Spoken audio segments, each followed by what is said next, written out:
আপনি যখন সাজগোজ করবেন, শাড়িটা পরবেন, সব কমপ্লিট হলেই পরে আমার একটু ডাকবেন। কেন?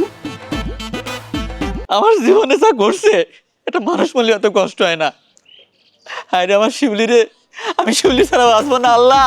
আমার মনটা এখন করছে জুতো খুলে তোরে পিটাই, আমি তোরে বারবার করে করছি যে তোরা বালি গেছে কথা কথি, ও ফিরে আসলে তো খবরটা পাবো নাকি। তুরু তোমার তোরাবালি, ওই লোকটাই তো আমার জীবনটা ঝালাপালা করে ফেলা দিছে। চাচা, এই যে তোরা বালি এসে পড়েছে, তা কি খবর কও দিনি।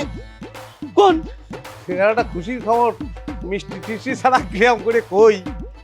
কিসের খবর? তার মানে ওরা রাজি হয়ে গেছে, দুনিয়ার যত মিষ্টি আছে সব মিষ্টি আপনি খাবো, আপনি খুশি খবরটা দেন। ওই চাচা, আপনি যে কথা বলেছেন মেয়ের মা সে কথাতেই রাজি হয়েছে। তাহলে তার কোনো ঝামেলাই থাকলো না। ওই মেয়ের মা কবে বলেছে বিয়েটা হবে? ওই সামনে শুক্রবার তালি। বাহ, আলহামদুলিল্লাহ, তা ভালোই হলো। কিন্তু ওই যে কথা কিন্তু আমার ওই একটাই, ওই জিনিসটা আমি পাইলেই হলো।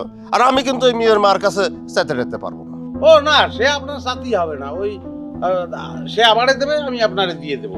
আর ভবিষ্যতে এ নিয়ে মেয়ের মা বলেছে যে কোনো ধরনের কথাটা তাও হবে না। না না না, কোনো কথা হবে না। কথা হবে কেন? তারা নতুন আত্মীয় হতে যাচ্ছে, কুটুম মানুষ, তাই না? শোনো বাবাজি, এসব আর ওই কথাটা তো কিছুই হবে না। কিন্তু ওই কথা আমার একটা বিয়ে পড়ানোর আগে জিনিসটা আমার হাতে চাই। ও সেটা আপনি আমার হাতের নিয়ে দেবেন, তাহলে কথা ওটাই রইল। ওই সামনে শুক্রবার তাহলে আপনারা চলে আসবেন, তাহলে আমি যাই। যাই মানে কি করছো? তুমি এত বড় একটা খুশি সংবাদ নিয়ে আইছো আর তুমি না খাই চলে যাবা? তুমি কিছু খায় যাও, খাদক তোরা বালি। ওটা খাবার তোরাবালির জীবনের তো উঠে গেছে, এই বিয়ের কাজ না সারিয়ে আমি খাচ্ছি না।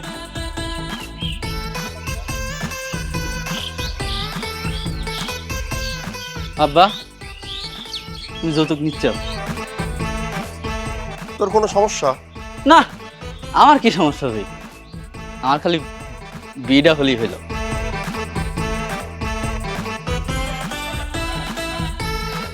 সল পাল মানুষ তো বোঝে না, দুদিন পরে টের পাবা টাকা কি জিনিস।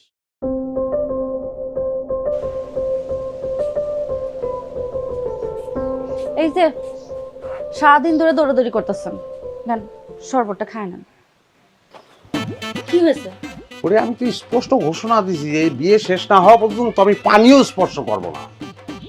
তা আপনি বরযাত্রী যে কোনো সময় চলে আসবে, আপনি আরে এখনো সিভিল ড্রেসে আছেন, শাড়ি পরবেন না? তুই এখনো রেডি হস নাই? বরযাত্রী তো চলে আসতেছে, শাড়ি পরবি কখন? আচ্ছা তুই যা, আমি আসতেছি। তুই তাড়াতাড়ি আয়, তাড়াতাড়ি আসবে কিন্তু। আরে আবার আসতেছি কি, আপনি চলে যান, যে কলো বরযাত্রী চলে আসতেছে, সাজগোজ করে ফেলেন, যান। কেন জানি ইচ্ছা করতেছে না স্বাস্থ্য। ইচ্ছা করতেছে না? কিসের জন্য? জানি না। ওরে না জানলেও তো এখন সাজতে হবে, আপনার শাড়ি পরতে হবে, যান যান। এই শোনেন, ওই আপনি যখন সাজগোজ করবেন, শাড়িটা পরবেন, সব কমপ্লিট হলেই পরে আমার একটু ডাকবেন। কেন? সেটা জানি না আমি।